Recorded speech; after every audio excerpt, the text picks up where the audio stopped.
Thousands of Palestinian students in Tulkarem's public schools have returned to their classrooms after over 2 months of online learning due to Israel's ongoing assault. The students of Maysoon Husni Khawaja's all-girls high school, however, have not.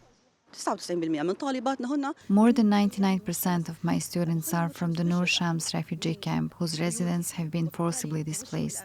Education is tied to safety and security. How can a student continue their education when her school is in a closed military zone?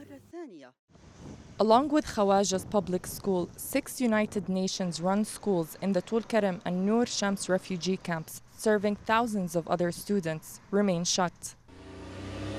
Israel's military assault on the city and its refugee camps began on January the 27th, just days after a similar attack was launched on nearby Jenin.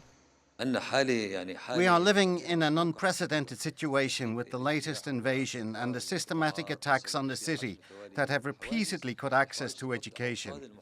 Also, the military closures prevent movement around the city and its villages, affecting students and teachers on a daily basis.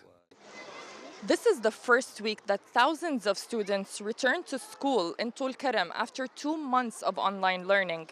Students and teachers say, however, that despite their return, they remain on edge due to the Israeli army's continued presence in the city.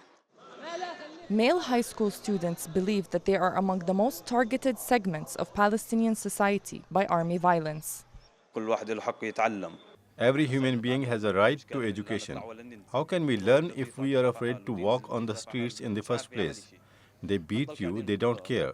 As young men, they never leave us alone. They have to provoke us. When we see the army, we change paths.